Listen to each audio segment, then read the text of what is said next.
ಬೆಂಗಳೂರಿನಲ್ಲಿ ನಾಯಿ ವಿಚಾರಕ್ಕಾಗಿ ಬೀದಿ ಜಗಳ ಆಗಿದೆ. ನಾಯಿ ಗಲೀಜು ಮಾಡುತ್ತೆ ಅಂತ ಗಲಾಟೆಯನ್ನ ಮಾಡಲಾಗಿರುವಂಥದ್ದು. ಎರಡು ಕುಟುಂಬಗಳ ನಡುವೆ ಗಲಾಟೆ ಆಗಿದೆ. ಅವಾಚ್ಯವಾಗಿ ನಿಂದನೆ ಮಾಡಿಕೊಳ್ಳಲಾಗಿದೆ. ಬೆಂಗಳೂರಿನಲ್ಲಿ ನಾಯಿ ವಿಚಾರಕ್ಕೋಸ್ಕರ ಬೀದಿ ಜಗಳ ಆಗಿರುವಂಥದ್ದು. ನಾಯಿ ಗಲೀಜು ಮಾಡುತ್ತೆ ಅಂತ ಗಲಾಟೆಯನ್ನ ಮಾಡಲಾಗಿದೆ. ನಾಯಿಯನ್ನ ವಾಕಿಂಗಿಗೆ ಕರೆತಂದಿದ್ದಂತಹ ಇಂದುಮತಿ ರಸ್ತೆಯಲ್ಲಿ ಮನೆಯೊಂದರ ಮುಂದೆ ಗಲೀಜು ಮಾಡಿದ್ದಂಥ ನಾಯಿ. ಈ ವೇಳೆ ಇಂದುಮತಿ ಜೊತೆ ಮನೆಯವರ ನಡುವೆ ಗಲಾಟೆ ಆಗಿದೆ. ನಾಯಿಯನ್ನ ವಾಕಿಂಗ್ ಕರ್ಕೊಂಬಂದು ಬೇರೆಯವ್ರ ಮನೆ ಮುಂದೆ ಗಲೀಜು ಮಾಡಿಸಿದ್ರೆ ಯಾರು ತಾನೇ ಸುಮ್ಮನೆ ಇರ್ತಾರೆ? ಮಾಡಿಸ್ಕೊಳಂಗಿದ್ರೆ ಅವ್ರ ಮನೆ ಮುಂದೆ ಮಾಡಿಸ್ಕೊಳ್ಬೇಕು. ಅದನ್ನು ಬಿಟ್ಟು ವಾಕಿಂಗ್ ಕರ್ಕೊಂಬಂದ್ಬಿಟ್ಟು ಬೇರೆ ಕಡೆ ಮಾಡಿಸ್ಲಿಕ್ಕೆ ಕೆಲವರು ಕರ್ಕೊಂಬರ್ತಾರೆ. ವಾಕಿಂಗ್ ಅಂತ ಕರ್ಕೊಂಬರುವಂಥ ಉದ್ದೇಶನೂ ಕೆಲವರದ್ದು ಅದೇ ಆಗಿರುತ್ತೆ. ನಮ್ಮನೆ ಮುಂದೆ ಗಲೀಜು ಆಗಬಾರ್ದು, ಬೇರೆಯವ್ರ ಮನೆ ಮುಂದೆ ಆಗಲಿ ಅನ್ನುವಂಥ ಉದ್ದೇಶ ಇರುತ್ತೆ ಕೆಲವರು. ಅದೇ ರೀತಿಯಾಗಿ ಇಲ್ಲೂ ಕೂಡ ಆಗಿದೆ ಅಂತ ಕಾಣಿಸುತ್ತೆ. ಸೊ ಈ ಸಂದರ್ಭದಲ್ಲಿ ಗಲಾಟೆ ಆಗಿದೆ. ಸ್ವಚ್ಛ ಮಾಡಿ ಅಂತ ಇಂದುಮತಿ ಜೊತೆ ಗಲಾಟೆ ಆಗಿದೆ. ಕೈ ಮಿಲಾಯಿಸಿಕೊಂಡಂತ ಎರಡು ಕುಟುಂಬದವರು. ಬನಶಂಕರಿ ಪೊಲೀಸ್ ಠಾಣಾ ವ್ಯಾಪ್ತಿಯಲ್ಲಿ ಈ ಒಂದು ಘಟನೆ ನಡೆದಿದೆ.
ಗಲಾಟೆ ಮಾಡಿದ್ದಾರೆ. ನಾವು ಚಿಕ್ಕಮಗು ಕರ್ಕೊಂಡು ಹೋಗೋಣ ಇಲ್ಲ, ನಾವು ಮೇಲ್ಗಡೆ ಇರೋದು.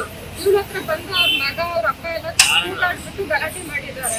ಆಮೇಲೆ ಇವ್ರಿಗೆ ಅವ್ರ ಹೆಂಡತಿ ಬಂದ್ರಂತೆ. ಅವ್ರ ಹೆಂಡತಿ ಇಟ್ಕೊಂಡು ಹಿಂಗೆ ಹೇಳಿದ್ದಾಳೆ, ನಿಮ್ಮನೆ ಹತ್ರ ಏನ್ ಮಾಡಿಲ್ಲ, ಅದು ರೋಡಲ್ಲಿ ಮಾಡಿರೋದು ಅಂತ ಹೇಳಿದ್ದಾರೆ. ಅದಕ್ಕೆ ಇಟ್ಕೊಂಡು ಅಮ್ಮ ಎಲ್ಲ ಬಾಯ್ ಬಂದಂಗೆಲ್ಲ ಮಾತಾಡಿದ್ದಾರೆ. ಇವ್ರು ಸ್ವಲ್ಪ ಕೂಗಾಡ್ಕೊಂಡು ಮೇಲ್ ಬಂತು. ಏನಾಯ್ತು ಅಂತ ಕೇಳಿದಕ್ಕೆ ಹಿಂಗೆ ಅಂತ. ಬಾತ್ರೂಮ್ ಮಾಡಿರೋದು ರೋಡಲ್ಲ ಅಲ್ವಾ, ಅವ್ರು ಎಂತಕ್ಕೆ ಮಾತಾಡ್ತಾರೆ, ನಡಿ ಕೇಳೋಣ ಅಂತ ಹೋಗಿದ್ದಕ್ಕೆ ಮಾತು ಶುರು ಮಾಡಿಕೊಂಡು ಸುಮಾರು ಜನ ಅವರು ಒಂದವ್ರು ಅರ್ಧ ರೋಡ್ ಅವ್ರದ್ದು ಮನೆ ಎಲ್ಲ ಬಾಡಿಗೆ ಕೊಟ್ಟಿದ್ದಾರೆ. ಅವ್ರೆಲ್ಲಾನು ಬಂದು ಒಬ್ಬಿಂದೊಬ್ರು ಹೊಡೋದು. ನಾವು ಡೈರೆಕ್ಟ್ ಫೋನ್ ಮಾಡ್ತಾನೆ ಇದ್ದೀವಿ. ಇದಕ್ಕೆ ವಯಸ್ಸಿನವ್ರಿಗೆ ಅವರು ರೆಸ್ಪಾನ್ಸ್ ಏನು ಮಾಡ್ತಾ ಇರ್ಲಿಲ್ಲ. ಸರಿ ಆಯ್ತು ಅಂದ್ಬಿಟ್ಟು ಆಮೇಲೆ ನಾವು ಸ್ಟೇಷನ್ಗೆ ಬಂದ್ಮೇಲೆ ಇದ್ರ ಬಗ್ಗೆ ಇನ್ನಷ್ಟು ಮಾಹಿತಿಯನ್ನ ಕೊಡ್ತಾ ಹೋಗ್ತಾರೆ ನಮ್ಮ ಪ್ರತಿನಿಧಿ ಗಂಗಾಧರ್. ನಮ್ಮ ಜೊತೆ ನೇರ ಸಂಪರ್ಕದಲ್ಲಿ ಜಾಯ್ನ್ ಆಗಿದ್ದಾರೆ. ಗಂಗಾಧರ್, ಗಲೀಜಿನ ಗದ್ದಲ ಇದು. ಈ ಎರಡೂ ಕುಟುಂಬಗಳ ನಡುವೆ ಈ ಗಲೀಜಿನ ವಿಚಾರಕ್ಕೆ ಜಗಳ ಆಗಿದ್ದ ಅಥವಾ ಈ ಮುಂಚೆನೂ ಏನಾದರೂ ಆಗ್ತಾ ಇರ್ಲಿಲ್ವಾ? ಇದೇ ಫಸ್ಟ್ ಟೈಮ್ ಏನಾದರೂ ಗಲೀಜ್ ಮಾಡಿದಂಥ ಕಾರಣಕ್ಕೋಸ್ಕರ ಗಲಾಟೆ ಆಗಿದ್ದ? ಮುಂಚೆನೂ ಏನಾದರೂ ಸಾಕಷ್ಟು ಬಾರಿ ಅಲ್ಲಿ ಗಲೀಜ್ ಮಾಡಿಸಿದಂಥ ಕಾರಣಕ್ಕೋಸ್ಕರ ಕಾಯ್ಕೊಂಡು ಜಗಳ ಆಡಿದಾರ ಅಂತ?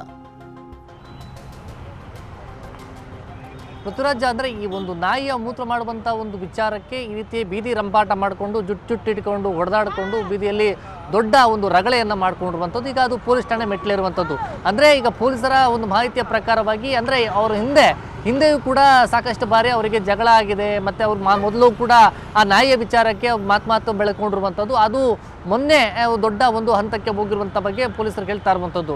ಜೊತೆಯಲ್ಲಿ ಅದರಲ್ಲಿ ಅದು ಇಂದುಮತಿ ಅಂತ ಒಬ್ಬ ಯುವತಿ ಅದರ ರಸ್ತೆಯಲ್ಲಿ ಕರ್ಕೊಂಡು ಹೋಗುವಂಥ ಸಂದರ್ಭದಲ್ಲಿ ಅಲ್ಲಿ ರೋಡಲ್ಲಿ ಒಂದು ಮನೆಯ ಮುಂಭಾಗದಲ್ಲಿ ಅಲ್ಲಿ ಮೂತ್ರ ಮಾಡಿರುವಂಥದ್ದು. ಆದರೆ ನಮ್ಮ ಮನೆಯ ಮುಂಭಾಗದ ರಸ್ತೆಯಲ್ಲಿ ಅಲ್ಲಿ ಮೂತ್ರ ಮಾಡಿದೆ ಅನ್ನೋ ವಿಚಾರಕ್ಕೋಸ್ಕರ ಅವರು ಕ್ವಶನ್ ಅಂದರೆ ಅಲ್ಲಿ ಒಬ್ಬ ಯುವಕ ಏನಿದ್ದಾನೆ ಆತ ಪ್ರಶ್ನೆ ಮಾಡುವ ಮೂಲಕವಾಗಿ ಅಲ್ಲಿ ಅವಾಚ್ಯ ಶಬ್ದಗಳಿಂದ ಕೂಡ ನಿಂದನೆ ಮಾಡಿರುವಂಥದ್ದು. ಈ ನಿಟ್ಟಿನಲ್ಲಿ ಅವರ ಫ್ಯಾಮಿಲಿಗೆ ವಿಚಾರ ಹೇಳಿದಂಥ ಸಂದರ್ಭದಲ್ಲಿ ಅಲ್ಲಿ ಎರಡು ಕೂಡ ಗುಂಪುಗಳ ಅಂದರೆ ಮಹಿಳೆಯರು ಮಾತಾಡ್ಕೊಂಡಿದ್ದಾರೆ. ಬೈಗುಳವನ್ನು ಬೈಕೊಂಡಿರುವಂಥದ್ದು, ಹೊಡೆದಾಡ್ಕೊಂಡಿರುವಂಥದ್ದು ಮತ್ತು ಜುಟ್ಟಿಡ್ಕೊಂಡು ಅಲ್ಲಿ ಚಪ್ಪಲಿಗಳೆಲ್ಲ ಕೂಡ ಹೊಡ್ಕೊಂಡಿದ್ದಾರೆ.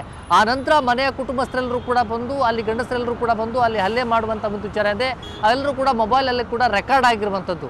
ಸದ್ಯ ಈಗ ಈ ಒಂದು ಅಂದರೆ ಬನಶಂಕರಿ ಪೊಲೀಸ್ ಠಾಣೆಯಲ್ಲೂ ಕೂಡ ಈಗ ಒಂದು NCR ಕೂಡ ದಾಖಲಾಗಿರುವಂಥದ್ದು. ಜೊತೆಯಲ್ಲಿ ಇಲ್ಲಿ ಹಿಂದೂಮತಿಯ ಅವರ ಫ್ಯಾಮಿಲಿ ಏನಿದೆ ಅವರು ಮತ್ತೊಬ್ಬ ಫ್ಯಾಮಿಲಿಯ ಮೇಲೆ ಗಂಭೀರವಾದ ಆರೋಪ ಮಾಡ್ತಾ ಇರೋದು, ಅವರು ಬಂದು ನಮ್ಮ ಮೇಲೆ ಹಲ್ಲೆಯನ್ನು ಮಾಡಿದ್ರು ಅಂತೇಳಿ. ಈಗ ಸದ್ಯದ ಮಟ್ಟಿಗೆ ಅವರು ಅಪೋಸಿಟ್ ಫ್ಯಾಮಿಲಿ ಅಂದರೆ ಏನು ಒಂದು ಹಲ್ಲೆ ಮಾಡೋಕ್ಕೆ ಮುಂದಾಗಿರೋ ಅಂತ ಏನು ಹೇಳಿದ್ರು, ಅವರು ಕೂಡ ಬಂದು ಇವರ ಮೇಲೆ ಹೇಳ್ತಾ ಇರುವಂಥದ್ದು, ಪದೇ ಪದೇ ನಮ್ಮ ಮನೆಯ ಮುಂಭಾಗದಲ್ಲಿ ಬಂದು ಆ ರೀತಿಯಾಗಿ ಮೂತ್ರವನ್ನು ಮಾಡಿಸ್ತಾ ಇದ್ರು. ಇದನ್ನು ಪ್ರಶ್ನೆ ಮಾಡಿದ್ದಕ್ಕೋಸ್ಕರ ಅವರು ಫ್ಯಾಮಿಲಿಯವರು ಬಂದು ನಮ್ಮ ಮೇಲೆ ಹಲ್ಲೆಯನ್ನು ಮಾಡಿದ್ರು ಅಂತ. ಈಗ ಸದ್ಯ ಎರಡೂ ಫ್ಯಾಮಿಲಿಯಿಂದಲೂ ಕೂಡ ಸ್ಟೇಟ್ಮೆಂಟನ್ನು ಪಡ್ಕೊಂಡಿದ್ದಾರೆ, ಯಾರು ತಪ್ಪು ಯಾರು ಸರಿ ಅನ್ನೋ ನಿಟ್ಟಿನಲ್ಲಿ. ಆದರೆ ಈ ಒಂದು ವಿಚಾರಕ್ಕೆ ಅಂದರೆ ಕೇವಲ ಒಂದು ಕ್ಷುಲ್ಲಕ ಕಾರಣಕ್ಕೋಸ್ಕರ ಈ ರೀತಿ ಬೀದಿ ರಂಪಾಟವನ್ನು ಮಾಡಿಕೊಂಡಿರುವಂಥದ್ದು ಅಂದರೆ ಬೆಂಗಳೂರಿನಲ್ಲಿ ಇದೇ ಮೊದಲಲ್ಲ, ಹಿಂದೆಯೂ ಕೂಡ ಸಾಕಷ್ಟು ಬಾರಿ ಬೀದಿ ನಾಯಿಗಳ ವಿಚಾರಕ್ಕಾಗಿರ್ಬೋದು ಅಥವಾ ಸಾಕು ನಾಯಿಗಳ ವಿಚಾರಕ್ಕೆ ಹೊಡೆದಾಡ್ಕೊಳ್ಳುವಂಥದ್ದು, ಬೈಗುಳ ಮಾಡ್ಕೊಳ್ಳುವಂಥದ್ದು, ಅದು ದೊಡ್ಡ ದೊಡ್ಡ ಗಲಾಟೆಗಳಾಗಿರುವಂಥದ್ದು ಸಾಕಷ್ಟು ಬಾರಿ ಆಗಿದೆ. ಈಗ ಮತ್ತೆ ಅದೇ ರೀತಿಯಾಗಿ ಈಗ ಬನಶಂಕರಿ ಪೊಲೀಸ್ ಠಾಣೆ ವ್ಯಾಪ್ತಿಯಲ್ಲಿ ಕೂಡ ಇದೇ ರೀತಿಯಾಗಿ ಘಟನೆ ಆಗಿರುವಂಥದ್ದು. ಸದ್ಯ ಎರಡೂ ಫ್ಯಾಮಿಲಿನಲ್ಲೂ ಸ್ಟೇಟ್ಮೆಂಟನ್ನು ಪಡ್ಕೊಂಡಿದ್ದಾರೆ. ಮತ್ತು ಇದು ಸೋಷಿಯಲ್ ಮೀಡಿಯಾದಲ್ಲೂ ಕೂಡ ಈ ಒಂದು ಗಲಾಟೆ ರಂಪಾಟ ಮಾಡಿಕೊಂಡು ಜುಟ್ಟಿಟ್ಕೊಂಡು ಹೊಡೆದಾಡುವಂಥ ವಿಡಿಯೋಗಳು ಕೂಡ ವೈರಲ್ ಆಗ್ತಾ ಇರುವಂಥದ್ದು. ಸದ್ಯ ಈಗ ಪೊಲೀಸರು ಆ ಬಗ್ಗೆ ಪರಿಶೀಲನೆ ಕೂಡ ಮಾಡ್ತಾ ಇರುವಂಥದ್ದು. ಪೃಥ್ವಿರಾಜ್, ಚಾಮರಾಜನಗರದಲ್ಲಿ ಹುಲಿಗಳ ಸಾವಿನ ವಿಚಾರ ದೊಡ್ಡ ಮಟ್ಟದಲ್ಲಿ ಚರ್ಚೆ ಆಗ್ತಾ ಇತ್ತು. 5 ಹುಲಿಗಳು ಸಾವನ್ನಪ್ಪಿದಂತ ವಿಚಾರಕ್ಕೆ ಸಂಬಂಧಪಟ್ಟಂತೆ ತನಿಖೆಯನ್ನ ಕೂಡ ಒಂದ್ ಕಡೆ ಮಾಡಲಾಗ್ತಾ ಇದೆ. ಈ ಒಂದು ಪ್ರಕರಣ ಮಾಸುವೆ ಮುನ್ನವೇ ಮತ್ತೊಂದು ಪ್ರಕರಣ ನಡೆದಿದೆ, ಅದು ಕೋತಿಗಳ ಸಾವು. ಚಾಮರಾಜನಗರ ಜಿಲ್ಲೆಯಲ್ಲಿ ಮತ್ತೊಂದು ಪ್ರಕರಣ, 20ಕ್ಕೂ ಹೆಚ್ಚು ಕೋತಿಗಳ ಶವ ಪತ್ತೆ ಆಗಿದೆ. 5 ಹುಲಿಗಳು ಸಾವನ್ನಪ್ಪಿದ್ದು, 1 ತಾಯಿ ಹುಲಿ 4 ಮರಿ ಹುಲಿಗಳು ಸಾವಿನ ಪ್ರಕರಣ ರಾಷ್ಟ್ರ ಮಟ್ಟದಲ್ಲಿ ಚರ್ಚೆ ಆಗ್ತಾ ಇತ್ತು. ಸರ್ಕಾರ ಕೂಡ ಇದರ ಬಗ್ಗೆ ಕ್ರಮವನ್ನ ಕೈಗೊಳ್ತಾ ಇದೆ ಮತ್ತು ಒಂದ್ ಕಡೆ ತನಿಖೆಯನ್ನ ಕೂಡ ಮಾಡಲಾಗ್ತಾ ಇರುವಂಥದ್ದು. ಇದೇ ಸಂದರ್ಭದಲ್ಲಿ 20ಕ್ಕೂ ಹೆಚ್ಚು ಕೋತಿಗಳು ಸಾವನ್ನಪ್ಪಿದ್ದಾವೆ. ಕಂದೆಗಾಲ ಕೋಡಸೋಗೆ ರಸ್ತೆಯಲ್ಲಿ ಕೋತಿಗಳ ಶವ ಇರುವಂಥದ್ದು, ವಿಷ ಪ್ರಾಶಾನದಿಂದಲೇ ಕೋತಿಗಳ ಸಾವಾಗಿರುವಂಥ ಶಂಕೆಯನ್ನ ವ್ಯಕ್ತಪಡಿಸಲಾಗಿದೆ. ಬೇರೆಡೆ ವಿಷ ಹಾಕಿ ಇಲ್ಲಿ ತಂದು ಹಾಕಿರುವಂಥ ಶಂಕೆ ವ್ಯಕ್ತಪಡಿಸಲಾಗ್ತಾ ಇರುವಂಥದ್ದು. ಗುಂಡ್ಲುಪೇಟೆ ಪೊಲೀಸ್ ಠಾಣಾ ವ್ಯಾಪ್ತಿಯಲ್ಲಿ ಈ ಒಂದು ದುರ್ಘಟನೆ ಸಂಭವಿಸಿದೆ. ತೋರಿಸ್ತಾ ಇದ್ವಿ 20 ಕೋತಿಗಳು ಸಾವನ್ನಪ್ಪಿರುವಂಥದ್ದು. ಈ 20 ಕೋತಿಗಳು ಒಂದೇ ಸಲ ಸಾವನ್ನಪ್ಪಲಿಕ್ಕೆ ಏನ್ ರೀಸನ್ ಇರುತ್ತೆ?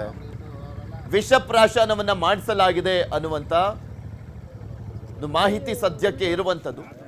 ಯಾಕೆಂದ್ರೆ ಅಟ್ ಎ ಟೈಮ್ ಸಾಮೂಹಿಕವಾಗಿ ಪ್ರಾಣಿಗಳು ಸಾವನ್ನಪ್ಪಲಿಕ್ಕೆ ಒಂದೇ ರೀಸನ್ ಇರುತ್ತೆ.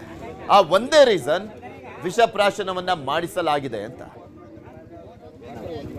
ಇದ್ರ ಬಗ್ಗೆ ಇನ್ನಷ್ಟು ಮಾಹಿತಿಯನ್ನ ಕೊಡ್ತಾ ಹೋಗ್ತಾರೆ ನಮ್ಮ ಚಾಮರಾಜನಗರದ ಪ್ರತಿನಿಧಿ ನಂದೀಶ್. ದೂರವಾಣಿ ಸಂಪರ್ಕದಲ್ಲಿ ಜಾಯ್ನ್ ಆಗಿದ್ದಾರೆ. ನಂದೀಶ್, ಹುಲಿಗಳ ಸಾವೇ ದೊಡ್ಡ ಮಟ್ಟದಲ್ಲಿ ಚರ್ಚೆ ಆಗ್ತಾ ಇತ್ತು, ತನಿಖೆ ಆಗ್ತಾ ಇದೆ, ಕ್ರಮವನ್ನ ಕೂಡ ಸರ್ಕಾರ ಕೈಗೊಳ್ತಾ ಇದೆ. ಇದೇ ಸಂದರ್ಭದಲ್ಲಿ ಮತ್ತೊಂದು ದುರ್ಘಟನೆ, ಅದು 20 ಮಂಗಗಳು ಸಾವನ್ನಪ್ಪಿರುವಂಥದ್ದು. ಯಾವಾಗ ನಡೆದಿರುವಂತಹ ಘಟನೆ, ಏನು ಅನುಮಾನಗಳನ್ನ ವ್ಯಕ್ತಪಡಿಸಲಾಗ್ತಾ ಇದೆ? ಪೃಥ್ವಿರಾಜ್, ಇದೊಂದು ಮನಕಲಕುವ ಘಟನೆ ಅಂತ ಹೇಳ್ಬಹುದು. ಯಾಕಂದ್ರೆ ಹುಲಿ ಸಾವಿನ ಬೆನ್ನಲ್ಲೇ, ಹುಲಿಗೆ ವಿಷ ಪ್ರಸಾರ ಮಾಡಿದ ಬೆನ್ನಲ್ಲೇ ಈ ತರದೊಂದು ಘಟನೆ ನಡೆದಿರೋದು ನಿಜಕ್ಕೂ ಒಂದು ವಿಷಾದಕರ ಸಂಗತಿ. ಇದು ಚಾಮರಾಜನಗರ ಜಿಲ್ಲೆ ಗುಂಡ್ಲುಪೇಟೆ ತಾಲೂಕಿನ ಬಂಡೀಪುರ ವ್ಯಾಪ್ತಿಯಲ್ಲಿ ಬರ್ತಕ್ಕಂತಹ ಒಂದು ಕಂದೆಗಾಲ ಮತ್ತು ಕೊಡಸೋಗೆ ಅನ್ನೋ ಗ್ರಾಮದ ನಡುವೆ ಒಂದು ರಸ್ತೆ ಇದೆ. ಆ ರಸ್ತೆಯಲ್ಲಿ ಈ ಹುಲಿ ಈ ಕೋತಿಗಳು ಸಾವನ್ನಪ್ಪಿರೋದು ಕಂಡು ಬಂದಿದೆ. ಇವುಗಳನ್ನ ಬೇರೆ ಎಲ್ಲೋ ವಿಷ ಹಾಕಿ ಕೊಂದು ಇವುಗಳನ್ನ ಮೂಟೆಯಲ್ಲಿ ತಂದು ಇಲ್ಲಿ ಸುರಿದು ಹಾಕಿದ್ರೆ, ಯಾಕಂದ್ರೆ ಅಲ್ಲೇ ಸ್ಪಾಟ್ ಅಲ್ಲೇ ಆಗಿದ್ರೆ ಅವು ಬೇರೆ ಬೇರೆ ಕಡೆ ತೋಟದಲ್ಲಿ ಬಿದ್ದಿರ್ಬೇಕಾಯ್ತು, ಅಲ್ಲೊಂದು ಇಲ್ಲೊಂದು ಈ ಹುಲಿಗಳು ಬಿದ್ದಿದ್ವಲ್ಲ ಹತ್ತಿರ. ಆದ್ರೆ ಇವೆಲ್ಲವನ್ನು ಗುಡ್ಡೆ ಹಾಕಿದ್ದಾರೆ, ಒಂದೇ ಕಡೆ ಗುಡ್ಡೆ ಹಾಕಿದ್ದಾರೆ. ಯಾರೋ ವಿಷ ಪ್ರಸಾರ ಮಾಡಿ ದುಷ್ಕರ್ಮಿಗಳು ಇಲ್ಲಿ ತಂದು ಹಾಕಿದ್ದಾರೆ ಅಂತ ಗೊತ್ತಾಗ್ತದೆ. ಇದು ಬಂಡೀಪುರ ವ್ಯಾಪ್ತಿ ಈಗ ಹುಲಿ ವಿಷ ಹಾಕಿದ ಪ್ರಕರಣ ನಡೆದಿರೋದು ಮಲೆ ಮಹದೇಶ್ವರ ಬೆಟ್ಟ. ಈಗ ಕೋತಿಗಳಿಗೆ ವಿಷ ಹಾಕಿರೋದು ಬಂಡೀಪುರ ವ್ಯಾಪ್ತಿಯಲ್ಲಿ. ನಿಜಕ್ಕೂ ಇದೊಂದು ವಿಷಾದಕರ ಸಂಗತಿ. ಈಗ ಸ್ಥಳಕ್ಕೆ ಗುಂಡ್ಲುಪೇಟೆ ಪೊಲೀಸರು ಮತ್ತು ಬಂಡೀಪುರದ ಅರಣ್ಯಾಧಿಕಾರಿಗಳು ಭೇಟಿ ಕೊಟ್ಟು ಪರಿಶೀಲನೆ ಮಾಡಿದ್ದಾರೆ. ಇವುಗಳನ್ನ ಇಲ್ಲೇ ಕೊಲ್ಲಲಾಗಿದೆ ಅಥವಾ ಬೇರೆ ಕಡೆ ತಂದು ಹಾಕಿದೆ ಅಥವಾ ಯಾವ ರೀತಿ ವಿಷ ಹಾಕಿ ಕೊಂದಲಾಗಿದೆ ಅನ್ನೋದನ್ನ ತನಿಖೆ ಮಾಡ್ತಾ ಇದ್ದಾರೆ. ಪೃಥ್ವಿರಾಜ್, ಓಕೆ, ಧನ್ಯವಾದ ನಂದೀಶ್ ನಿಮ್ಮೆಲ್ಲ ಮಾಹಿತಿಗಾಗಿ. ಮನಕಲಕುವ ಘಟನೆ ನಮ್ಮ ಪ್ರತಿನಿಧಿ ಹೇಳ್ತಾ ಇದ್ರು. ಬೇರೆ ಕಡೆ ಕೊಂದ್ಬಿಟ್ಟು ಇಲ್ಲಿ ಈ ಕೋತಿಗಳನ್ನ ತಂದು ಹಾಕಲಾಗಿದೆ ಅನ್ನುವಂಥ ಅನುಮಾನವನ್ನ ವ್ಯಕ್ತಪಡಿಸಲಾಗ್ತದೆ. ಪೊಲೀಸರು ಗಲಾಟೆ ಪ್ರಕರಣ ದಾಖಲಾಗಿರುವಂಥ ಹಿನ್ನೆಲೆಯಲ್ಲಿ ತನಿಖೆಯನ್ನ ಮಾಡ್ತಾ ಇದ್ದಾರೆ. ವಾಲ್ಮೀಕಿ ನಿಗಮದಲ್ಲಿ ಆಗಿರುವಂತ ಭ್ರಷ್ಟಾಚಾರ ಸರ್ಕಾರಕ್ಕೆ ಮುಜುಗರವನ್ನ ತಂದಿತ್ತು. ಆ ಇಲಾಖೆಯ ಸಚಿವರು ಕೂಡ ರಾಜೀನಾಮೆಯನ್ನ ಕೊಟ್ಟಿದ್ರು, ಜೈಲಿಗೂ ಕೂಡ ಹೋಗಿ ಬಂದ್ರು. ಬಿಕಾಸ್ ಇಡಿ ಕೂಡ ಈ ಒಂದು ಪ್ರಕರಣದಲ್ಲಿ ತುಂಬಾ ಡೆಪ್ತ್ ಆಗಿ ತನಿಖೆ ಮಾಡಿದಂತ ಹಿನ್ನೆಲೆಯಲ್ಲಿ ನಾಗೇಂದ್ರ ಅವರು ಜೈಲು ಪಾಲಾಗಿ ಹೊರಬರುವಂತ ಪರಿಸ್ಥಿತಿ ನಿರ್ಮಾಣ ಆಗಿದೆ. ಈಗ SIT ರದ್ದು ಮಾಡಿ CBIಗೆ ವಹಿಸಿ ಹೈಕೋರ್ಟ್ ಆದೇಶವನ್ನ ಮಾಡಿದೆ. ರಾಜ್ಯ ಸರ್ಕಾರ SIT ತನಿಖೆಯನ್ನ ಮಾಡಿಸ್ತಾ ಇತ್ತು. ಈ ಸಂದರ್ಭದಲ್ಲಿ ನಾಗೇಂದ್ರ ಅವರ ತಪ್ಪೇ ಇಲ್ಲ ಅಂತೆಲ್ಲ ಹೇಳಿ ರಿಪೋರ್ಟ್ ಅನ್ನ ಕೂಡ ಸಲ್ಲಿಕೆ ಮಾಡಲಾಗಿತ್ತು, ಚಾರ್ಜ್ ಶೀಟ್ ಅನ್ನ ಮಾಡಲಾಗಿತ್ತು. ಈಗ SIT ತನಿಖೆಯನ್ನ ರದ್ದು ಮಾಡಿ CBIಗೆ ವಹಿಸಿ ಹೈಕೋರ್ಟ್ ಆದೇಶವನ್ನು ಮಾಡಿದೆ.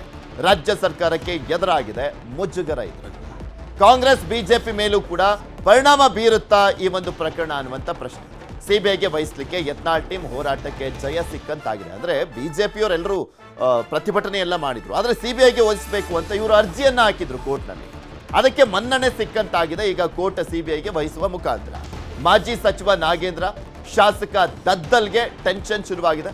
ಯಾಕೆಂದ್ರೆ ನಾಗೇಂದ್ರ ಆ ಒಂದು ST ಇಲಾಖೆಯ ಸಚಿವರಾಗಿದ್ದಂಥವ್ರು, ಶಾಸಕ ದದ್ದಲ್ ವಾಲ್ಮೀಕಿ ನಿಗಮ ಮಂಡಳಿಯ ಅಧ್ಯಕ್ಷರಾಗಿದ್ದಂಥವ್ರು. ಸೊ ಇಬ್ಬರಿಗೂ ಮತ್ತೊಮ್ಮೆ ಟೆನ್ಷನ್ ಶುರುವಾಗಿದೆ. ಈಗ ಆಲ್ರೆಡಿ ಇಡಿ ಇಕ್ಕಳದಲ್ಲಿ ಸಿಕ್ಕಾಕೊಂಡಿದ್ರು ನಾಗೇಂದ್ರ ಅವರು, ಒದ್ದಾಡಿದ್ರು, ಜೈಲಿಗೆಲ್ಲ ಹೋಗಿ ಬಂದಿದ್ದಂಥ ಪರಿಸ್ಥಿತಿ ನಿರ್ಮಾಣವಾಗಿತ್ತು. ಈಗ ಸಿಬಿಐಗೆ ಬೇರೆ ಹೋಗ್ತಾ ಇರುವಂತ ಹಿನ್ನೆಲೆಯಲ್ಲಿ ಮತ್ತೊಂದು ಸುತ್ತಿನ ಟೆನ್ಷನ್ ಶುರುವಾಗಿದೆ. ಬಳ್ಳಾರಿ ಸಂಸದ, ಕಾಂಗ್ರೆಸ್ನ ಕೆಲ ಶಾಸಕರಿಗೂ ಟೆನ್ಷನ್ ಮನೆ ಮಾಡಿದೆ. ಕೆಲ IAS ಅಧಿಕಾರಿಗಳಿಗೂ ಕೂಡ ಆತಂಕ ಶುರುವಾಗಿದೆ. ಎರಡೂ ಪಕ್ಷಗಳ ಮೇಲೆ ತನಿಖೆಯ ಪರಿಣಾಮ ಬೀರುತ್ತಾ ಕಾದ್ ನೋಡಬೇಕು. ಇದರ ಬಗ್ಗೆ ಇನ್ನಷ್ಟು ಮಾಹಿತಿಯನ್ನು ಕೊಡ್ತಾ ಹೋಗ್ತಾರೆ ನಮ್ಮ ಪ್ರತಿನಿಧಿ ಕೃಷ್ಣ. ನಮ್ಮ ಜೊತೆ ನೇರ ಸಂಪರ್ಕದಲ್ಲಿ ಜಾಯ್ನ್ ಆಗಿದ್ದಾರೆ. ಕೃಷ್ಣ, ವಾಲ್ಮೀಕಿ ನಿಗಮದಲ್ಲಿ ಆಗಿದ್ದಂತ ಭ್ರಷ್ಟಾಚಾರ ಪ್ರಕರಣ ಅನ್ನುವಂಥದ್ದು ರಾಜ್ಯ ಸರ್ಕಾರಕ್ಕೆ ದೊಡ್ಡ ಮಟ್ಟದಲ್ಲಿ ಮುಜುಗರ, ಮತ್ತು ಒಂದ್ ಕಡೆ ಆ ಇಲಾಖೆಯ ಸಚಿವರು ರಾಜೀನಾಮೆ ಕೊಟ್ಟು ಜೈಲಿಗೂ ಕೂಡ ಹೋಗಿ ಬರುವಂತ ಪರಿಸ್ಥಿತಿ ನಿರ್ಮಾಣವಾಗಿತ್ತು. ಈಗ ಸಿಬಿಐಗೆ ಹೋಗಿರುವಂತ ಹಿನ್ನೆಲೆಯಲ್ಲಿ ಮತ್ತೆ ಯಾವ ರೀತಿಯಾಗಿ ಸಂಕಷ್ಟ ಎದುರಾಗಬಹುದು, ಮತ್ತೆ ಎರಡೂ ಪಕ್ಷಗಳ ಮೇಲೆ ಪರಿಣಾಮ ಬೀರಬಹುದು? ಖಂಡಿತವಾಗ್ಲೂ ಪೃಥ್ವಿರಾಜ್, ಈ ಒಂದು ಏನು ಹೈಕೋರ್ಟ್ ಈಗಾಗಲೇ ನ್ಯಾಯಾಲಯ ಈಗ ತೀರ್ಪನ್ನು ಕೊಟ್ಟಿದೆ. ಇದು ಬರುವಂಥ ದಿನಗಳಲ್ಲಿ ಸರ್ಕಾರಕ್ಕೆ ದೊಡ್ಡ ಮಟ್ಟದಲ್ಲಿ ಒಂದು ರೀತಿ ದೊಡ್ಡ ಮಟ್ಟದ ಪರಿಣಾಮ ಬೀರುತ್ತೆ ಅಂತ ಹೇಳ್ಬೋದು. ಈಗಾಗಲೇ ರಾಜ್ಯ ಸರ್ಕಾರದ ಮೇಲೆ ಈ ರೀತಿಯಂಥ ಭ್ರಷ್ಟಾಚಾರದ ಆಪಾದನೆ ಬಂದ ಕೂಡಲೇ SITಗೆ ತನಿಖೆಯನ್ನು ಕೊಡೋದ್ರ ಮುಖಾಂತರವಾಗಿ ಆಗಿರುವಂಥ ಡ್ಯಾಮೇಜ್ ಕಂಟ್ರೋಲ್ಗೆ ಮುಖ್ಯಮಂತ್ರಿ ಸಿದ್ದರಾಮಯ್ಯ ಮುಂದಾಗಿದ್ದರು. ಯಾವಾಗ ಬಿಜೆಪಿ ರೆಬಲ್ ನಾಯಕರು ಈಗಾಗಲೇ ನ್ಯಾಯಾಲಯದ ಮೊರೆ ಹೋಗೋದ್ರ ಮುಖಾಂತರವಾಗಿ ಅಂತಿಮವಾಗಿ ಕಾನೂನು ಹೋರಾಟದ ಮುಖಾಂತರವಾಗಿ SIT ಬದಲು ಈಗ ಸಿಬಿಐಗೆ ಕೊಡಿಸುವಂತೆ ನಿಟ್ಟಿನ ಕಾರ್ಯತಂತ್ರ ಮಾಡುವಲ್ಲಿ ಯಶಸ್ಸನ್ನು ಕಂಡಿದ್ದಾರೆ. ಇದು ಬರುವಂಥ ದಿನಗಳಲ್ಲಿ ರಾಜ್ಯ ಸರ್ಕಾರಕ್ಕೆ, ಅದರಲ್ಲೂ ಮುಖ್ಯವಾಗಿ ಶಾಸಕರಾಗಿರ್ತಕ್ಕಂಥ ಬಿ ನಾಗೇಂದ್ರ ಈಗಾಗಲೇ ಅವರು ವಾಲ್ಮೀಕಿ ನಿಗಮದ ಏನು ಪರಿಶಿಷ್ಟ ಜಾತಿಯ ಏನು ಮಂತ್ರಿಗಳಾಗಿ ಕೆಲಸವನ್ನು ಕೂಡ ಮಾಡ್ತಾ ಇದ್ರು. ಮತ್ತು ಬಸನಗೌಡ ದದ್ದಲ್ ಅವರು ಕೂಡ ಅವರು ನಿಗಮದ ಅಧ್ಯಕ್ಷ ಕೂಡ ಆಗಿದ್ರು. ಈಗಾಗಲೇ ಅವ್ರ ಮೇಲೆ ಈಗಾಗಲೇ SIT ಅಧಿಕಾರಿಗಳು ಕೂಡ ತನಿಖೆಯನ್ನು ಮಾಡಿದ್ರು, ಮತ್ತು ಸಿಬಿಐ ಅಧಿಕಾರಿಗಳು ಕೂಡ ತನಿಖೆಯನ್ನು ಬ್ಯಾಂಕ್ ಸೀಮಿತವಾಗಿ ಮಾತ್ರ ತನಿಖೆಯನ್ನು ಕೂಡ ಮಾಡ್ತಾ ಇದ್ರು. ಆದ್ರೆ ಎಲ್ಲ ಒಂದು ಕಡೆ SIT ಬದಲಾಗಿ ಸಿಬಿಐಗೆ ಕೊಡುವಂಥ ನಿಟ್ಟಿನಲ್ಲಿ ನ್ಯಾಯಾಲಯ ಆದೇಶವನ್ನು ಮಾಡಿದೆ.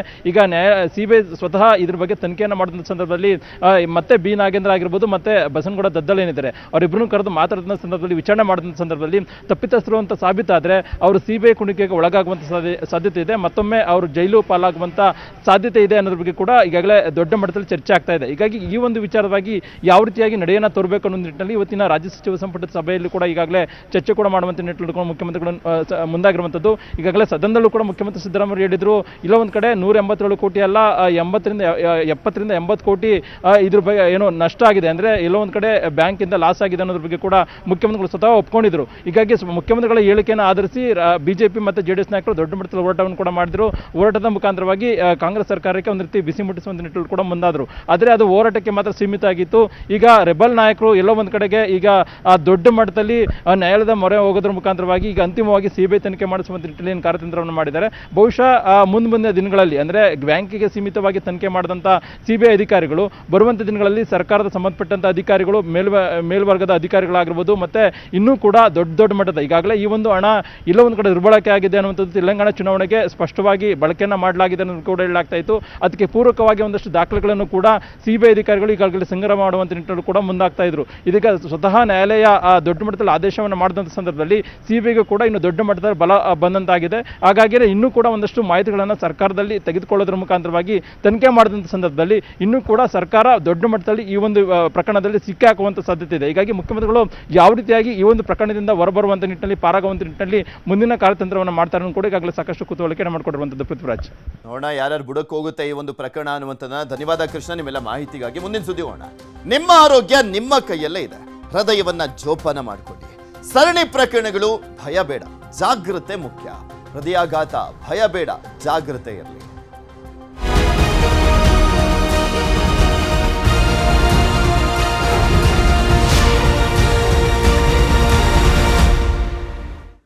ರಾಜ್ಯದಲ್ಲಿ ಹೃದಯಾಘಾತ ಪ್ರಕರಣದಿಂದ ಸಾವನ್ನಪ್ತಾ ಇರುವಂತಹ ಸಂಖ್ಯೆ ಜಾಸ್ತಿ ಆಗ್ತಾ ಇರುವಂಥದ್ದು, ಸ್ಪೆಷಲಿ ಹಾಸನದಲ್ಲಿ ಅಷ್ಟು ಜನ ಸತ್ರು ಅನ್ನುವಂಥದ್ದು ಬೇರೆ ನೋಡ್ತಾ ಇರುವಂತಹ ಕಾರಣಕ್ಕೋಸ್ಕರ ಸಹಜವಾಗಿ ಒಂದು ಸ್ವಲ್ಪ ಆತಂಕ ಮನೆ ಮಾಡಿರುವಂಥದ್ದು. ಇದರಿಂದ ಭಯ ಪಡೋದು ಅಂಥದ್ದು ಅವಶ್ಯಕತೆ ಇಲ್ಲ ಅಂತ ತಜ್ಞರೆಲ್ಲರೂ ಕೂಡ ಹೇಳ್ತಾ ಇದ್ದಾರೆ. ಇದೇ ಸಂದರ್ಭದಲ್ಲಿ ಯಾವ್ಯಾವ ಜಿಲ್ಲೆಯಲ್ಲಿ ಏನೇನು ಆಗ್ತಾ ಇದೆ, ಎಷ್ಟು ಪ್ರಕರಣಗಳು ವರದಿ ಆಗ್ತಾ ಇದಾವೆ ಅನ್ನುವಂಥದ್ದನ್ನ ಕೂಡ ನಿಮ್ಗೆ ತೋರಿಸ್ತಾ ಇದ್ವಿ. ಅದರ ಜೊತೆಗೆ ಈಗ ನೋಡೋದಾದ್ರೆ ಗದಗ ಜಿಲ್ಲೆಯಲ್ಲಿ 6 ತಿಂಗಳಲ್ಲಿ 29 ಜನಕ್ಕೆ ಹೃದಯಾಘಾತ ಆಗಿದೆ. ಜಿಮ್ಸ್ ಆಸ್ಪತ್ರೆಯಲ್ಲಿ ಹೃದಯಾಘಾತದಿಂದ 26 ಜನ ಸಾವನ್ನಪ್ಪಿದ್ದಾರೆ. ಮಾಂಸಾಹಾರಿಗಳಲ್ಲೇ ಹೆಚ್ಚಾಗ್ತಾ ಇದೆಯಂತೆ ಹೃದಯಾಘಾತ ಪ್ರಕರಣ. ವೈದ್ಯರು ಹೇಳ್ತಾ ಇರುವಂಥದ್ದು. ಜಿಮ್ಸ್ನ ನಿರ್ದೇಶಕ ಡಾಕ್ಟರ್ ಬಸವರಾಜ್ ಬೊಮ್ಮನಹಳ್ಳಿ ಹೇಳಿಕೆಯನ್ನ ಕೊಟ್ಟಿದ್ದಾರೆ. ಒತ್ತಡದ ಜೀವನ ಶೈಲಿ ಹೃದಯಾಘಾತಕ್ಕೆ ಪ್ರಮುಖ ಕಾರಣ ಆಗಿದೆ. ಮೊಬೈಲ್ ಬಳಕೆ ಕಡಿಮೆ ಮಾಡಿ ವ್ಯಾಯಾಮ ಮಾಡಲಿಕ್ಕೆ ಸಲಹೆಯನ್ನ ಕೂಡ ಕೊಟ್ಟಿದ್ದಾರೆ. ಮೊಬೈಲ್ ಬಳಕೆ ಸ್ಕ್ರೀನ್ ಟೈಮಿಂಗ್ ಅನ್ನ ಕಡಿಮೆ ಮಾಡಿ ವ್ಯಾಯಾಮವನ್ನು ಮಾಡಿ ಅಟ್ಲೀಸ್ಟ್ ಮಿನಿಮಮ್ ಡೈಲಿ ಒಂದು ಅರ್ಧ ಗಂಟೆನಾದರೂ ಫಿಸಿಕಲ್ ಆಕ್ಟಿವಿಟೀಸ್ ಮಾಡಿ ಅನ್ನುವಂಥದ್ರ ಬಗ್ಗೆ ಅವರು ಸಲಹೆಯನ್ನು ಕೊಟ್ಟಿದ್ದಾರೆ. BP ತಪಾಸಣೆ ವರ್ಷದಲ್ಲಿ 2 ಬಾರಿ ಆದರೂ ಮಾಡಿಸ್ಕೊಳ್ಳಿ. ಆದಷ್ಟು ಬೇಗ ಹೃದಯ ಕಾಯಿಲೆ ಬಗ್ಗೆ ತಿಳಿದುಕೊಳ್ಬೇಕು ಅಂತ ಜಿಮ್ಸ್ನ ನಿರ್ದೇಶಕ ಡಾಕ್ಟರ್ ಬಸವರಾಜ್ ಅವರು ಹೇಳಿಕೆಯನ್ನು ಕೊಟ್ಟರು. ಜಿಮ್ಸ್ ನಿರ್ದೇಶಕ ಅವರನ್ನ ನಮ್ಮ ಪ್ರತಿನಿಧಿ ಸಂತೋಷ್ ಮಾತನಾಡಿಸಿದ್ದಾರೆ. ಸಂದರ್ಭದಲ್ಲಿ ಅವರು ಏನೇನೆಲ್ಲ ಹೇಳಿದ್ರು ನೋಡೋಣ. ಗದಗ ಜಿಲ್ಲೆಯಲ್ಲೂ ಸಹ ಹೃದಯಾಘಾತ ಕಾಯಿಲೆ ಹೆಚ್ಚಾಗ್ತಾ ಇದ್ದಾವೆ. ಗದಗ ಜಿಮ್ಸ್ ಆಸ್ಪತ್ರೆಯಲ್ಲಿ ಸುಮಾರು 29 ಜನರು ಸಹ 6 ತಿಂಗಳಲ್ಲಿ ಮೃತಪಟ್ಟಿದ್ದಾರೆ. ಯಾಕೆ ಈ ರೀತಿಯಾಗಿ ಮೃತಪಡ್ತಾ ಇದ್ದಾರೆ, ಇದ್ರ ಬಗ್ಗೆ ಯಾವ ರೀತಿ ರೋಗಿಗಳು ಕೂಡ ನಿಗಾ ವಹಿಸಬೇಕು ಅನ್ನೋದ್ರ ಬಗ್ಗೆ ಮಾತನಾಡೋದಕ್ಕೆ ನಮ್ಮ ಜೊತೆಗೆ ಜಿಮ್ಸ್ ಆಸ್ಪತ್ರೆಯ ನಿರ್ದೇಶಕರಾಗಿರ್ತಂಥ ಡಾಕ್ಟರ್ ಬಸವರಾಜ್ ಬೊಮ್ಮನಹಳ್ಳಿ ಅವರು ಇದ್ದಾರೆ. ಅವ್ರನ್ನ ಸರ್ ನಮಸ್ಕಾರ. ಈ ಒಂದು ಇತ್ತೀಚಿನ ದಿನಗಳಲ್ಲಿ ಹೃದಯಾಘಾತ ಕಾಯಿಲೆಗಳು ಕೂಡ ಹೆಚ್ಚಾಗ್ತಾ ಇದ್ದಾವೆ, ಜನರು ಸಹ ಮೃತಪಡ್ತಾ ಇದ್ದಾರೆ. ಏನು ಸರ್ ಮೇನ್ ಕಾರಣ ಇದಕ್ಕೆ? ಹಾರ್ಟ್ ಅಟ್ಯಾಕ್ ಆಗೋದಕ್ಕೆ ಕಾರಣ ಅಥೆರೋಸ್ಕ್ಲೆರೋಸಿಸ್ ಅಂತೇವೆ. ಅಂದರೆ ಹಾರ್ಟಿಗೆ ಸಪ್ಲೈ ಮಾಡುವಂಥ ರಕ್ತನಾಳದಲ್ಲಿ ಬ್ಲಾಕ್ ಆಗೋದ್ರಿಂದ ಅದು ಹಾರ್ಟ್ ಸತ್ತು ಹೋಗುತ್ತೆ. ಈ ಬ್ಲಾಕ್ ಎದಕ್ಕಾಗುತ್ತೆ ಅಂತಂದರೆ, ಒಂದು ನಮ್ಮಲ್ಲಿರೋ ಕೊಬ್ಬಿನಾಂಶ ಕೊಲೆಸ್ಟ್ರಾಲ್ ಲೆವೆಲ್ಸ್ ಆಗಲಿ, HDL ಒಳ್ಳೆ ಕೊಲೆಸ್ಟ್ರಾಲ್ ಕೆಟ್ಟ ಕೊಲೆಸ್ಟ್ರಾಲ್ ಅದರ ಲೆವೆಲ್ಸ್ ಏರಾಪಿರಿ ಆದಾಗ ಅಥೆರೋಸ್ಕ್ಲೆರೋಸಿಸ್ ಅತಿ ಬೇಗನೆ ಆಗ್ತದೆ. ಇದೆಲ್ಲ ಯಾಕೆ ಆಗ್ತದೆ? ನಮ್ಮದು ಆಹಾರ ಪದ್ಧತಿ. ಇವಾಗ ನಮ್ಮ ಮಕ್ಕಳಲ್ಲಿ ನಾವು ನೋಡಿದರೆ ಎಲ್ಲರೂ ಫಾಸ್ಟ್ ಫುಡ್ಗೆ ಒಗ್ಗಿಬಿಟ್ಟಿದ್ದಾರೆ. ಅದಕ್ಕಾಗಿ ಅತಿ ಬೇಗನೆ ಅಥೆರೋಸ್ಕ್ಲೆರೋಸಿಸ್ ಆಗ್ತಾಯಿದೆ. ಹಾಗೂ ಅವರ ಬ್ಲಡ್ ಚೆಕಪ್ ಮಾಡಿದಾಗ ಲಿಪಿಡ್ ಲೆವೆಲ್ಸು ಹೇರಾಪೇರಿ ಆಗಿರ್ತವೆ. ಮತ್ತು ಮೊಬೈಲ್ ಬಳಕೆಯಿಂದ ಪ್ರತಿಯೊಬ್ಬ ಮನುಷ್ಯನೂ ಒಂದು ಮಾಯಾಲೋಕದಲ್ಲೇ ಬದುಕ್ತಾ ಇದ್ದಾನೆ ಮತ್ತು ಒತ್ತಡದ ವಾತಾವರಣದಲ್ಲಿ ಬದುಕ್ತಾ ಇದ್ದಾನೆ. ಈ ಒಂದು ಒತ್ತಡದಿಂದ ದೇಹದಲ್ಲಿ ಅನೇಕ ಬದಲಾವಣೆಗಳಾಗಿ ಸಮತೋಲನ ತಪ್ಪಿ ಹೋಗಿ BP ಜಾಸ್ತಿ ಆಗೋದು ಮತ್ತು ಡಯಾಬಿಟಿಸ್ ಬರೋದು ಮತ್ತು ಸ್ಟ್ರೆಸ್ ಇಂದ ಮತ್ತು ಅನೇಕ ಹಾರ್ಮೋನ್ಸ್ ಲೆವೆಲ್ಸ್ ಬದಲಾವಣೆಯಾಗಿ ಅಥೆರೋಸ್ಕ್ಲೆರೋಸಿಸ್ ಬೇಗ ಆಗ್ತಿದೆ. ಅದರಿಂದ ಸ್ಟ್ರೋಕ್ ಆಗೋದು ಪ್ಲಸ್ ಹಾರ್ಟ್ ಅಟ್ಯಾಕ್ ಆಗೋದು ಜಾಸ್ತಿ ಇದೆ. ಸರ್, ಈಗ ಮಾಂಸಾಹಾರಿಗಳು ಜಾಸ್ತಿ ಸಾವನ್ನಪ್ತಿದ್ದಾರೆ ಅನ್ನೋ ಮಾಹಿತಿ ಇದೆ ಸರ್. ಈ ಬಗ್ಗೆ ಹೇಳೋದಾದರೆ ಯಾವ ರೀತಿ ಅವರ ಆಹಾರ ಪದ್ಧತಿಗಳನ್ನು ಬದಲಾವಣೆ ಮಾಡ್ಕೋಬೇಕು, ಯಾವ ರೀತಿ ಅವರು ದೈಹಿಕವಾಗಿ ದಂಡನೆ ಮಾಡ್ಕೋಬೇಕು, ವ್ಯಾಯಾಮ ಆಗಿರ್ಬೋದು? ಮಾಂಸಾಹಾರ ತಿನ್ನೋದ್ರಿಂದ ಕೊಲೆಸ್ಟ್ರಾಲ್ ಲೆವೆಲ್ ಜಾಸ್ತಿ ಆಗ್ತದೆ, ಟ್ರೈಗ್ಲಿಸರೈಡ್ ಲೆವೆಲ್ ಜಾಸ್ತಿ ಆಗ್ತದೆ. ಆದ್ದರಿಂದ ಅಥೆರೋಸ್ಕ್ಲೆರೋಸಿಸ್ ಬೇಗ ಆಗ್ತದೆ. ಅದಕ್ಕಾಗಿ ಅದನ್ನು ಮಿತಿಮೀರಿ ತಿನ್ನಬಾರ್ದು. ಒಂದು ಅಳತೆಯಲ್ಲಿ ಒಂದು ವಾರಕ್ಕೆ ಒಂದು ಸತಿ ಅಥವಾ 15 ದಿನಕ್ಕೆ ಒಂದು ಸತಿ ಈ ಥರ ನಾವು ಪ್ರಾಕ್ಟೀಸ್ ಮಾಡಿದರೆ ಅದೆಲ್ಲ ಸರಿ ಹೋಗ್ತದೆ. ಸರ್, ನಮ್ಮ ಗದಗ ಜಿಮ್ಸ್ ಆಸ್ಪತ್ರೆಯಲ್ಲಿ ಕಳೆದ 6 ತಿಂಗಳಿಂದ ಎಷ್ಟು ಜನ ಮೃತಪಟ್ಟಿದ್ದಾರೆ? ಅದರಲ್ಲೂ ಸಣ್ಣ ವಯಸ್ಸಿನವರು ಎಷ್ಟು ಜನ ಇದ್ದಾರೆ? ಏನು ಸರ್ ಮೇನ್ ಕಾರಣ? ಗದಗ ಜಿಮ್ಸ್ ಆಸ್ಪತ್ರೆಗೆ ಬಂದಿರುವ ರೋಗಿಗಳಲ್ಲಿ 29 ಜನ, ಜನವರಿಯಿಂದ ಇಲ್ಲಿವರೆಗೆ 29 ಜನ ಮೃತಪಟ್ಟಿದ್ದಾರೆ. ಎಸ್, ಇದೆಲ್ಲವೂ ಕೂಡ ಡಾಕ್ಟರ್ ಬಸವರಾಜ್ ಬೊಮ್ಮನಹಳ್ಳಿ ಅವರ ಮಾತಾಗಿರುವಂಥದ್ದು. ಸಂತೋಷ್ ಕೊನೂರ್, ನ್ಯೂಸ್ 18 ಗದಗ. ವಿಧಾನಸೌಧ ಹೊರತುಪಡಿಸಿ ಬೇರೆ ಬೇರೆ ಕಡೆ ಸಚಿವ ಸಂಪುಟ ಸಭೆಗಳನ್ನ ಏನು ಮಾಡಲಾಗ್ತಾ ಇದೆ ಅದರ ಸರಣಿ ಮುಂದುವರೆದಿದೆ. ಈ ಹಿಂದೆ ಕಲಬುರಗಿ, ಅದಾದ್ಮೇಲೆ ಮಲೆಮಹದೇಶ್ವರ ಬೆಟ್ಟದಲ್ಲಿ ಮಾಡಲಾಗಿತ್ತು. ಇವತ್ತು ನಂದಿ ಬೆಟ್ಟದಲ್ಲಿ ಮಹತ್ವದ ಸಚಿವ ಸಂಪುಟ ಸಭೆ ನಡೆಯಲಿದೆ. ಚಿಕ್ಕಬಳ್ಳಾಪುರ, ಕೋಲಾರ ಜಿಲ್ಲೆಗಳಿಗೆ ಬಂಪರ್ ಕೊಡುಗೆ ನಿರೀಕ್ಷೆಯನ್ನ ಇಟ್ಕೊಳ್ಳಲಾಗಿರುವಂಥದ್ದು. ಯಾಕೆಂದ್ರೆ ಯಾವ ಭಾಗದಲ್ಲಿ ಸಚಿವ ಸಂಪುಟ ಸಭೆಯನ್ನ ಮಾಡಲಾಗುತ್ತೆ ಆ ಭಾಗಕ್ಕೆ ಒಂದು ಲಾಟ್ರಿ ಹೊಡೆದಂತೆ ಅನ್ನುವಂಥ ನಿರೀಕ್ಷೆ ಸಹಜ. ಅದೇ ರೀತಿಯಾಗಿ ಚಿಕ್ಕಬಳ್ಳಾಪುರ, ಕೋಲಾರ ಜಿಲ್ಲೆದ ಜನರು ಕೂಡ ನಿರೀಕ್ಷೆಯನ್ನ ಇಟ್ಕೊಂಡಿದ್ದಾರೆ. ಈ ಹಿಂದೆ ಕಲಬುರಗಿಲಾದಂತಹ ಸಂದರ್ಭದಲ್ಲೂ ಕೂಡ ಹೆಚ್ಚಿನ ಅನುದಾನವನ್ನು ಕೊಡಲಾಗಿತ್ತು, ಸಾಕಷ್ಟು ವಿಶೇಷ ಯೋಜನೆಗಳನ್ನು ಘೋಷಣೆ ಮಾಡಲಾಗಿತ್ತು. ಮಲೆ ಮಹದೇಶ್ವರ ಆದ ಸಂದರ್ಭದಲ್ಲೂ ಕೂಡ ಅಷ್ಟೇ, ಅಲ್ಲೂ ಕೂಡ ಅಷ್ಟೇ ವಿಶೇಷ ಅನುದಾನ ಆಗಿರ್ಬೋದು ಮತ್ತೆ ವಿಶೇಷ ಯೋಜನೆಗಳನ್ನು ಘೋಷಣೆ ಮಾಡಲಾಗಿತ್ತು. ಈಗ ಚಿಕ್ಕಬಳ್ಳಾಪುರ, ಕೋಲಾರದ ಸರದಿ ವಿಶೇಷ ಕೊಡುಗೆ ನೀಡಲಿಕ್ಕೆ ಮುಂದಾಗಿರುವಂಥದ್ದು ರಾಜ್ಯ ಸರ್ಕಾರ. ಈ ಹಿಂದೆ ಅಲ್ಲಿ ನಿಗದಿ ಆಗಿತ್ತಲ್ಲ ಸಚಿವ ಸಂಪುಟ ಸಭೆ, ಕ್ಯಾನ್ಸಲ್ ಆಗಿದ್ದು ಅದಕ್ಕೇನೆ. ಬಿಕಾಸ್ ವಿಶೇಷ ಯೋಜನೆ ಅಥವಾ ಅನುದಾನವನ್ನ ಕೊಡುವಂತ ನಿಟ್ಟಿನಲ್ಲಿ ಯಾವುದೇ ರೀತಿಯಾದಂಥ ಒಂದು ಪ್ಲಾನ್ ರೆಡಿ ಆಗಿರಲಿಲ್ಲ. ಆ ಕಾರಣಕ್ಕೋಸ್ಕರ ಮುಂದೂಡಿಕೆ ಆಗಿತ್ತು. ಇವತ್ತು ಮುಂದೂಡಿಕೆ ಆಗಿದ್ದಂಥ ಸಚಿವ ಸಂಪುಟ ಸಭೆ ನಂದಿ ಬೆಟ್ಟದಲ್ಲಿ ನಡೀತಾ ಇದೆ. ಬೆಂಗಳೂರು ಗ್ರಾಮಾಂತರ ಜಿಲ್ಲೆ ಬದಲು ಬೆಂಗಳೂರು ಉತ್ತರ ಅಂತ ಹೆಸರನ್ನ ಬದಲಾವಣೆ ಮಾಡುವಂತ ಸಾಧ್ಯತೆ ಕೂಡ ಇದೆ. 2 ಜಿಲ್ಲೆಗಳಿಗೆ ಕೋಟಿ ಕೋಟಿ ಅನುದಾನ ಘೋಷಣೆ ಮಾಡುವಂತ ಸಾಧ್ಯತೆ ಕೂಡ ಇದೆ.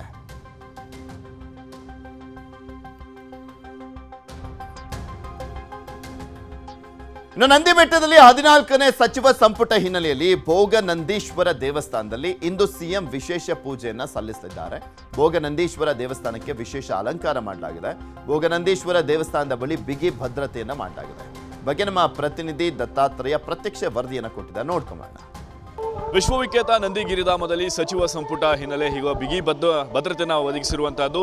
ಮೊದಲಿಗೆ ಸಿಎಂ ಸಿದ್ದರಾಮಯ್ಯ ಸೇರಿದಂತೆ ಸಚಿವ ಸಂಪುಟ ನೇರವಾಗಿ ಒಂದು ವಿಶ್ವವಿಖ್ಯಾತ ನಂದಿಗಿರಿಧಾಮದ ಭೋಗನಂದೀಶ್ವರನ ದೇವಸ್ಥಾನಕ್ಕೆ ಬಂದು ವಿಶೇಷವಾದಂತಹ ಪೂಜೆಯನ್ನ ಸಲ್ಲಿಸ್ತಾ ಇರುವಂಥದ್ದು. ಈಗ ದೃಶ್ಯಗಳನ್ನ ಸಹ ನಾವು ಗಮನಿಸ್ತಾ ಇರಬಹುದು. ಎಲ್ಲ ರೀತಿಯಾದಂತಹ ಸಕಲ ತಯಾರಿಯನ್ನು ಸಹ ಇಲ್ಲಿ ನಡೆಸ್ಕೊಂಡು ಬರಲಾಗ್ತಾ ಇದೆ. ಮುಖ್ಯಮಂತ್ರಿಗಳು ಹಾಗೂ ಸಚಿವ ಸಂಪುಟ ಸಭೆ ಏನಿದೆಯೋ ಸಚಿವರು ಬರ್ತಾ ಇರೋದು ಇದೇ ಒಂದು ದಾರಿಯಲ್ಲಿ ನೇರವಾಗಿ ಒಂದು ಭೋಗನಂದೀಶ್ವರನ ದೇವಸ್ಥಾನಕ್ಕೆ ಬಂದು ವಿಶೇಷವಾದಂತಹ ಪ್ರಾರ್ಥನೆಯನ್ನ ಸಲ್ಲಿಸ್ತಾರೆ. ಈಗಾಗಲೇ ಅವರಿಗೆ ಸ್ವಾಗತವನ್ನ ಕೋರುವ ಸಲುವಾಗಿ ಆ ಒಂದು ರೀತಿಯ ಜಿಲ್ಲಾಡಳಿತ ಸಕಲ ಸಿದ್ಧತೆಯನ್ನು ಮಾಡಿಕೊಂಡಿರುವಂತಹದ್ದು. ಇದೇ ಮಾರ್ಗದಲ್ಲಿ ಮುಖ್ಯಮಂತ್ರಿಗಳು ಬರ್ತಾ ಇದ್ದಂತೆ ಇಲ್ಲಿ ಒಂದು ಡೊಳ್ಳು ಕುಣಿತ ಆಗ್ಬೋದು, ಒಂದು ಸಾಂಸ್ಕೃತಿಕ ಕಾರ್ಯಕ್ರಮಗಳ ಯೋಜನೆಯನ್ನು ಸಹ ಏರ್ಪಡಿಸಿರುವಂತಹದ್ದು. ಸದ್ಯ ಒಂದು ಹಿಂದೂ ವಿಶ್ವವಿಖ್ಯಾತ ನಂದಿಗಿರಿಧಾಮದ ಸಚಿವ ಸಂಪುಟ ಹಿನ್ನೆಲೆ ಜಿಲ್ಲಾಡಳಿತ ಹಾಗೂ ಪೊಲೀಸ್ ಇಲಾಖೆ ಒಂದು ರೀತಿಯಾದಂತಹ ಬಿಗಿ ಭದ್ರತೆಯನ್ನ ವ್ಯವಸ್ಥೆಯನ್ನು ಸಹ ಮಾಡಿರುವಂತಹದ್ದು. ಜೊತೆಗೆ ಒಂದು ಕಮಾಂಡೋಗಳು ಸಹ ಇಲ್ಲಿ ಒಂದು ಬೀಡು ಬಿಟ್ಟಿರುವಂತಹದ್ದು. ಯಾವುದೇ ರೀತಿಯಾದಂತಹ ಅನಾಹುತಗಳು ಹಾಗೂ ಭದ್ರತಾ ದೋಷ ಎಲ್ಲಿಯೂ ಸಹ ಆಗಬಾರ್ದು ಅಂತ ಒಂದು ರೀತಿಯಾದಂತಹ ಕಟ್ಟುನಿಟ್ಟಿನ ಕ್ರಮಗಳನ್ನು ಕೈಗೊಂಡಿದ್ದಾರೆ. ಜೊತೆಗೆ ಒಂದು ಬಾಂಬ್ ಸ್ಕ್ವಾಡ್ ಆಗ್ಬೋದು, ಒಂದು ಶ್ವಾನದಳ ಆಗಿರ್ಬೋದು, ಪ್ರತಿಯೊಂದೂ ಸಹ ಯಾವುದೇ ರೀತಿಯಾದಂತಹ ಲೋಪದೋಷಗಳು ಹಾಗೂ ತೊಂದರೆ ಆಗದಂತೆ ಒಂದು ರೀತಿಯಾದಂತಹ ಸೂಚನೆಗಳನ್ನು ಹಾಗೂ ಒಂದು ಭದ್ರತೆಯನ್ನು ಹೆಚ್ಚಿನ ರೀತಿಯಾದಂತಹ ಭದ್ರತೆಗಳನ್ನು ಒದಗಿಸಿರುವುದಂಥದ್ದು. ಒಂದು ನೇರವಾಗಿ ಒಂದು ಸಿಎಂ ಹಾಗೂ ಸಚಿವರು ಒಂದು ಭೋಗನಂದೀಶ್ವರನ ದೇವಸ್ಥಾನಕ್ಕೆ ಬರುವ ಹಿನ್ನೆಲೆ ಭೋಗನಂದೀಶ್ವರನ ದೇವಸ್ಥಾನದಲ್ಲಿಯೂ ಸಹ ಸಕಲ ಸಿದ್ಧತೆಗಳನ್ನು ಮಾಡಿಕೊಂಡಿರುವಂತಹದ್ದು. ವಿಶೇಷವಾದಂತಹ ಪ್ರಾರ್ಥನೆಯನ್ನ ಸಲ್ಲಿಸಿ ನಂತರ ಒಂದು ಸಚಿವ ಸಂಪುಟಕ್ಕೆ ಚಾಲನೆ ಕೊಡ್ತಾರೆ. ಅಂದರೆ ಮುಖ್ಯವಾಗಿ ಒಂದು ಸಿಎಂ ಬರ್ತಾರೆ, ಸಿಎಂ ಬರುವ ಹಿನ್ನೆಲೆ ಯಾವ ರೀತಿಯಾದಂತಹ ಕಾರ್ಯಕ್ರಮಗಳನ್ನ ಆಯೋಜನೆ ಮಾಡಬೇಕು ಎಂಬ ಸಿದ್ಧತೆಯನ್ನ ಮಾಡ್ಕೊಂಡು ಬರಲಾಗ್ತಾ ಇದೆ. 2:30ಕ್ಕೆ ಮಾಧ್ಯಮಗೋಷ್ಠಿಯನ್ನು ನಡೆಸಿ ಯಾವ ರೀತಿಯಾದಂತಹ ಸಚಿವ ಸಂಪುಟದಲ್ಲಿ ತೀರ್ಮಾನ ಹಾಗೂ ಕೈಗೊಂಡಿದ್ದಾರೆ ಎಂಬ ಮಾಹಿತಿಯನ್ನು ಸಹ ನೀಡಲಿದ್ದಾರೆ. ಒಟ್ಟಾರೆ ಈ ಒಂದು ವಿಶ್ವವಿಖ್ಯಾತ ನಂದಿಗಿರಿಧಾಮದಲ್ಲಿ ನಡೆಯುತ್ತಿರುವಂತಹ ಸಚಿವ ಸಂಪುಟಕ್ಕೆ ಸಕಲ ಸಿದ್ಧತೆಯನ್ನ ಮಾಡಿಕೊಂಡು ಬರಲಾಗ್ತಾ ಇದೆ. ಚಿಕ್ಕಬಳ್ಳಾಪುರದಿಂದ ದತ್ತಾತ್ರೇಯ, ನ್ಯೂಸ್ 18.